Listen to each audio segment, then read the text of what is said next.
علیکم ورحمۃ اللہ وبرکاتہ۔ اعوذ باللہ السمیع العلیم من الشیطان الرجیم من حمزہ ونفخہ ونفثہ۔ بسم اللہ الرحمن الرحیم۔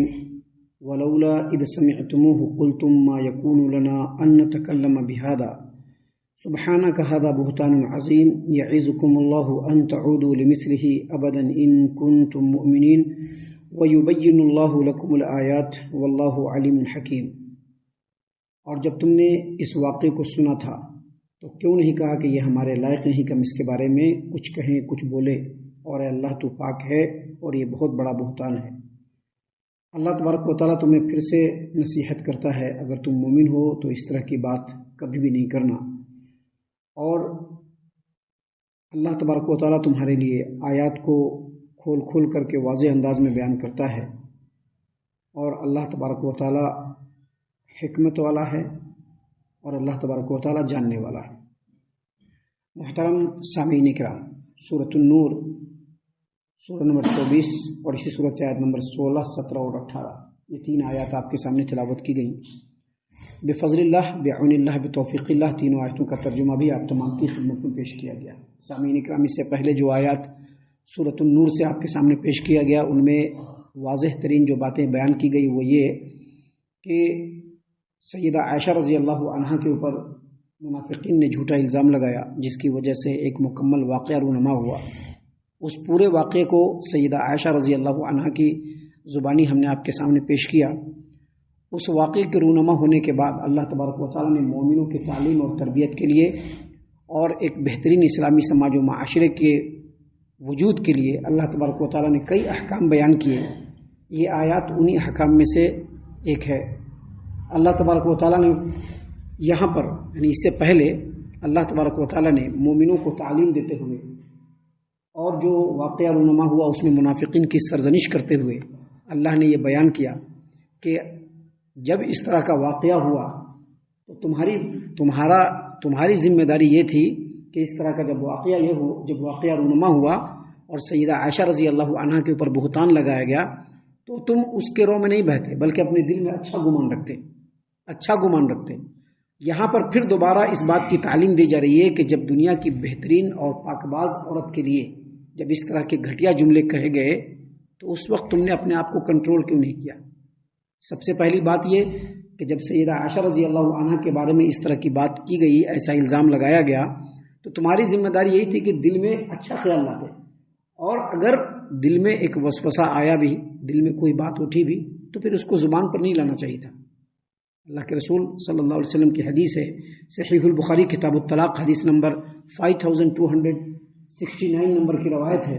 نبی کریم صلی اللہ علیہ وسلم نے فرمایا، ان اللہ عز وجل تجاوز لامتی عما حدثت به انفسها ما لم تعمل او تتکلم به۔ یعنی نبی کریم صلی اللہ علیہ وسلم کی اس حدیث کا مفہوم یہ ہے کہ اللہ تبارک و تعالیٰ نے نبی کریم صلی اللہ علیہ وسلم کی امت کے دل میں اٹھنے والے وسوسوں کو معاف کر دیا ہے۔ کب تک؟ جب تک کہ وہ بولے نہیں۔ اگر کوئی برائی دل میں اٹھی اور اس کو بول دیا یا اس کے اوپر عمل کر دیا تو پھر گناہ ملے گا، لیکن اگر کسی مسلمان کے دل میں کوئی وسوسہ اٹھتا ہے، کوئی برا خیال اٹھتا بھی ہے اور وہ اس کو اپنے دل میں دبا دیتا ہے، زبان پر نہیں لاتا ہے، تو اللہ تبارک و تعالیٰ نے اس کو معاف فرما دیا ہے۔ تو اس کی روشنی میں اللہ تبارک و تعالیٰ نے یہاں پر بیان فرمایا ہے کہ ولولا اذ سمعتموه قلتم ما يكون لنا ان نتكلم بهذا، جب تم لوگوں نے اس واقعے کو سنا، اس بہتان کو سنا، اس کے پروپیگنڈے کو سنا، تو تم لوگوں کو یہ کہنا چاہیے تھا کہ ہماری یہ شایع نشان نہیں ہے، ہمارے لیے یہ لائق نہیں ہے کہ ہم اتنے بڑے ایمان والی اللہ تبارک و تعالیٰ کی معزز اور برگزیدہ بندی کے بارے میں اس طرح کی بات کہیں۔ سامعین کرام، اس آیت کریمہ کی روشنی میں اس آیت کریمہ پر پھر سے غور کیجئے۔ اہل علم نے بیان کیا ہے کہ اس آیت کریمہ میں اللہ تبارک و تعالیٰ نے ایک اخلاقی ضابطہ بیان کیا ہے، ایک بہترین اخلاقی قانون بیان کیا ہے، اور وہ قانون کیا ہے کہ ایک مسلمان دوسرے مسلمان کے بارے میں اصل یہ ہے کہ اچھا خیال رکھے۔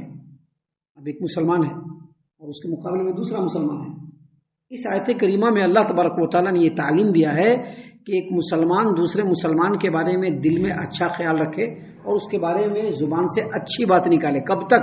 جب تک کہ اس کے بارے میں اس کی بدزنی کے لیے کوئی واضح ترین ثبوت نہ مل جائے کہ ہاں یہ آدمی ایسا ہے، اگر یہ آدمی ایسا ہے تب اس کے بارے میں ایسا خیال رکھیں گے. ایک دم کمپلیٹ سامنے دلیل مل جائے کہ ہاں یہ آدمی اس طرح کا ہے، اس کے بعد اس کے بارے میں اس طرح کا خیال رکھا جائے گا. وگرنہ اصل بات یہ ہے کہ ایک ایمان والا دوسرے ایمان والے کے بارے میں، ایک مسلمان دوسرے مسلمان کے بارے میں دل کے اندر اچھا خیال رکھے اور زبان سے بھی اچھی بات نکالے. سامعین کرام، یہاں پر بات تو اچھے خیال کی ہے، لیکن کسی آدمی کے اوپر، کسی مسلمان کے اوپر بدزنی رکھتے ہوئے، دل میں اس کے بارے میں برا خیال رکھتے ہوئے اس کے بارے میں اس طرح کی بہتان بازی کرنا، اللہ نے فرمایا کہ یہ بہت بڑا بہتان ہے. اور اس سے بھی آگے بڑھ کر کے نبی کریم صلی اللہ علیہ وسلم کی زوجہ محترمہ اور ام المؤمنین سیدہ عائشہ رضی اللہ عنہا، جو اس دنیا کی بہترین ایمان والی عورت ہے، اس کے بارے میں اس طرح کا بدزنی میں آ کر کے پروپیگنڈا کرنا، یہ تو اس سے بھی بڑا بہتان ہے. یہ تو اللہ کا فضل تھا کہ اللہ تبارک و تعالیٰ نے ان لوگوں کے اوپر یا مسلمانوں کے اوپر کوئی عذاب نازل نہیں کیا. وگرنہ اللہ تبارک و تعالیٰ چاہتا تو اس جرم کے پاداش میں اللہ تبارک و تعالیٰ عذاب دے بھی سکتا تھا.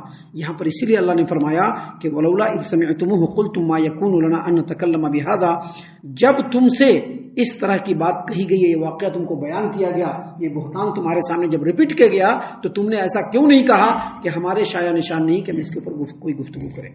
سامعین کرام، آج بھی مسلمان ہیں، آج بھی سماج ہے، آج بھی اس طرح کی باتیں اٹھتی ہیں. یہاں پر مسلمانوں کو یہی تعلیم دی گئی ہے کہ جب تک کسی چیز کے بارے میں ٹھوس اور پختہ علم نہ ہو، اس چیز کے بارے میں اپنی زبان نہیں ہلانی چاہیے. کیونکہ سماج و معاشرے میں مسلمان بھی ہوتے ہیں اور مسلمان کے بحث میں بہت سارے منافقین بھی ہوتے ہیں، جن کے دلوں میں بہت سارے بغض اور حسد بھی ہوتے ہیں. وہ کسی بھی انسان کے بارے میں کچھ بھی بول سکتے ہیں. تو جب تک اس کے بارے میں پختہ ثبوت نہیں ہو، اس کے بارے میں بالکل اور قطعاً کچھ بھی نہیں بولنا چاہیے. اور جو آدمی ایسا بولتا ہے اور اس کے باوجود اپنے آپ کو ایمان والا کہتا ہے، ایسا آدمی ایمان والا نہیں بلکہ ایمان والے کے بھیس میں وہ منافق ہے، وہ انسان. سامعین کرام، یہاں پر اللہ تبارک و تعالیٰ نے فرمایا ولولا اذ سمعتموه قلتم ما يكون لنا ان نتكلم بهذا، اور جب تم نے ایسی بات کو سنا تو تم نے یہ کیوں نہیں کہا کہ ہمارے شایع نشان نہیں کہ ہم ایسی بات کریں. سبحانک، اے اللہ تو پاک ہے. یہاں پر اللہ تبارک و تعالیٰ نے خاص پس منظر میں اس طرح کی بات کہی ہے، لہذا اللہ نے فرمایا کہ کہو سبحانک. کیا مطلب؟ اللہ تبارک و تعالیٰ تیری ذات اس بات سے پاک ہے کہ لوگ آپ کے رسول کے بیوی کے بارے میں، آپ کے خلیل کے حرم کے بارے میں اس طرح کی بیہودہ بات کہتے ہیں. اللہ تو پاک ہے. ھذا بہتان عظیم، اور یہ بہت بڑا بہتان ہے. معزز سامعین کرام، آگے اللہ تبارک و تعالیٰ نے مزید نصیحت کی.